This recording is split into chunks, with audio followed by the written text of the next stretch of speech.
Hi ಗೆಳೆಯರೇ, ಎಲ್ಲರಿಗೂ ನಮಸ್ಕಾರ. ಈ ಒಂದು ವಿಡಿಯೋದಲ್ಲಿ 10ನೇ ತರಗತಿಯ ಕನ್ನಡ ವಿಷಯದ ಗದ್ಯ ಭಾಗ 1ರ ಒಂದು ವಾಕ್ಯದಲ್ಲಿನ ಪ್ರಶ್ನೋತ್ತರಗಳನ್ನು ನೋಡೋಣ. ಗದ್ಯ ಭಾಗ 1 ಯುದ್ಧ 10ನೇ ತರಗತಿಯ ಕನ್ನಡ ಪಠ್ಯಪುಸ್ತಕದ ಪ್ರಶ್ನೋತ್ತರಗಳು. ಕೊಟ್ಟಿರುವ ಪ್ರಶ್ನೆಗಳಿಗೆ ಒಂದು ವಾಕ್ಯದಲ್ಲಿ ಉತ್ತರಿಸಿ. ಪ್ರಶ್ನೆ 1, ರಾಹಿಲನು ಯಾರು? ಉತ್ತರ: ರಾಹಿಲನು ಒಬ್ಬ ಡಾಕ್ಟರ್.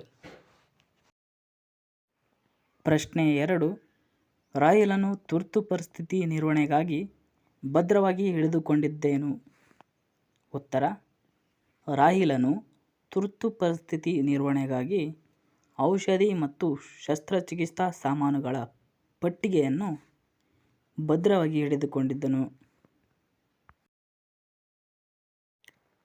ಪ್ರಶ್ನೆ 3, ಗಡಿ ಪ್ರದೇಶಗಳಲ್ಲಿ ಬ್ಲಾಕ್ಔಟ್ ನಿಯಮವನ್ನು ಏತಕ್ಕಾಗಿ ಪಾಲಿಸಲಾಗುತ್ತದೆ?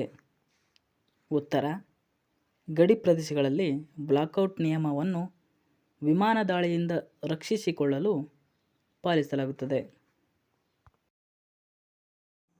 ಪ್ರಶ್ನೆ 4, ರಾಹಿಲನು ಮುದುಕಿಯ ಎದುರಿಗೆ ನುಡಿದ ಗಂಭೀರವಾದ ಮಾತು ಯಾವುದು?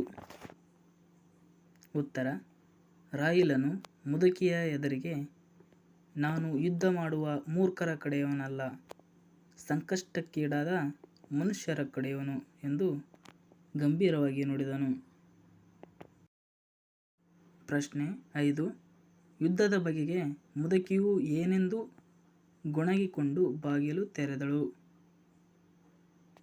ಉತ್ತರ: ಯುದ್ಧದ ಬಗೆಗೆ ಮುದುಕಿಯು ಎಲ್ಲರಿಗೂ ದೇಹಕ್ಕೂ ಮನಸ್ಸಿಗೂ ಗಾಯ ಮಾಡುವುದೇ ಈ ಯುದ್ಧದ ಪರಿತಾನೆ ಎಂದು ಗೊಣಗಿಕೊಳ್ಳುತ್ತಾ ಬಾಗಿಲು ತೆರೆದಳು.